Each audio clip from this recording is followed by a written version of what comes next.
Benjamin Sesko, here we go to Manchester United. It has been accepted. Newcastle fans, cry more. You're a little baby club. Honestly, I'm actually surprised as well because of my expectations of this window was in the bin. So the movements that's been happening the last 24 hours by Manchester United, fair play. Looks like Ineos have been doing stuff in the background that we didn't know about. But let's talk about it. Let's talk about it. Let me take these glasses off.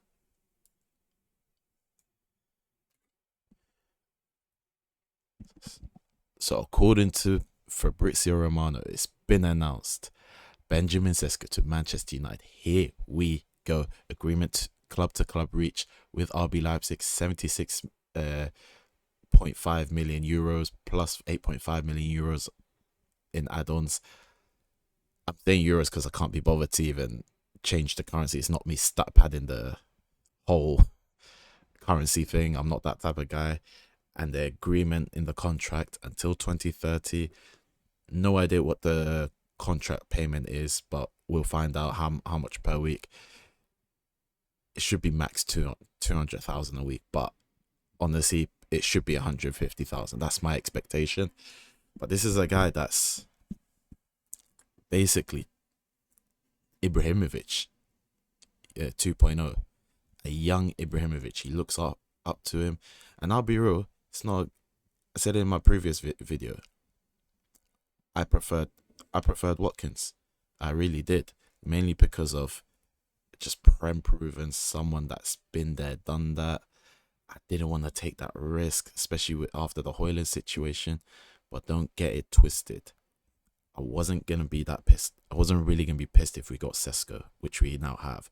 And also, don't get it twisted that this ain't a Hoyland situation.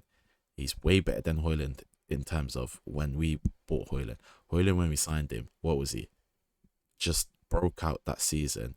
Only scored like 8-9 goals in that season.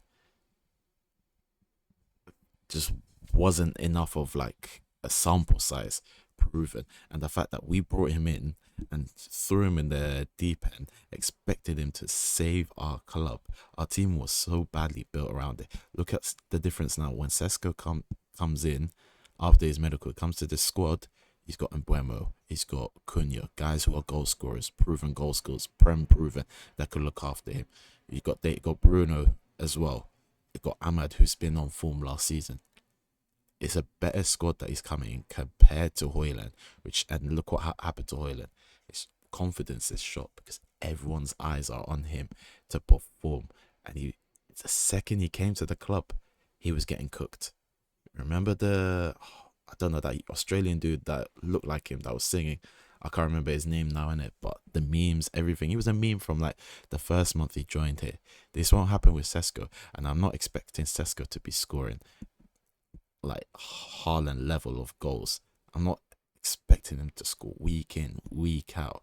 I'm expecting him to score at least 15 goals. Don't get me wrong, especially when we just have Premier League football. There's less pressure for him compared to the Hoyland situation. But he's got overall better play, way better play than Hoyland in this. Even though he's raw, good hold up play, tall, physical. His jumping ability, his leap, he's got bunnies. This guy is a basketball player.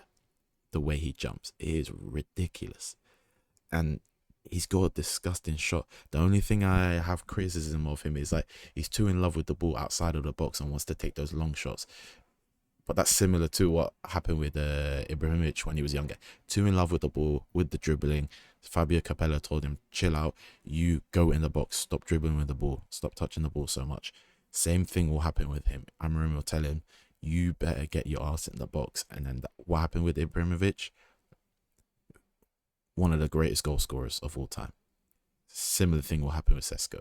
He is a future world-class player, but we need to develop him. There's a lot of players that are future world class or could have been future world class, but it never worked out because teams just didn't develop him properly. A lot of the time, Man United. Example, Martial. Another example, Rashford. so we can't mess this up. But it looks like right now we put him in the right environment. And honestly, I'm just so gassed. I'm so gassed. I'm not trying to overrate the guy, but I'm just excited with the movement that Ineos are moving. And I'll tell you why. Because they've added they've added some more news. There's more Man United movement news. Because everyone was screaming before we got the striker, before we got Sesko, we need a midfielder, except especially after the Everton game. Well, take a look at this.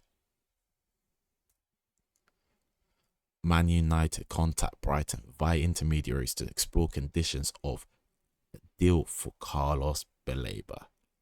This is where I understand where teams like Newcastle are like, where the hell are we getting the money? I don't know. You tell me, innit? But, well, apparently we don't have the money, but we need to sell players, innit, to make the money. And people were complaining about how we got the money for Sesko as well. Same situation. But people just weren't focusing. We will look the way they looked after the money, all of that. It makes sense when the way the money was moved around. Cunha deal was for last year's books, and Buemo was a struggle to get him through, but we had money in the budget for him. Sesko,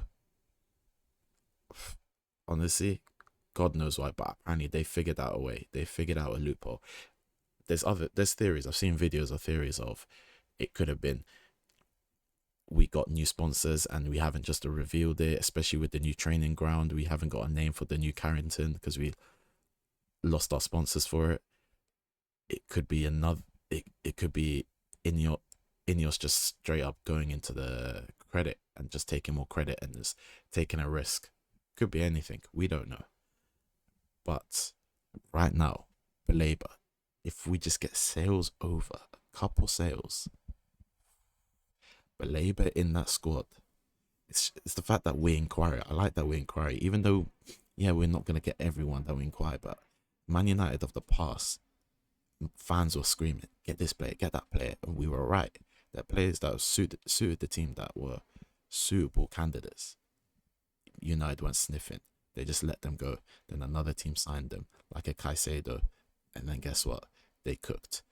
He's going to be very expensive, 80 to 100 million. But look at Caicedo. He was like 120 million, which was overpriced for a midfielder. Everyone's forgotten about the price tag. He's been amazing for Chelsea so far. Look at Baleba.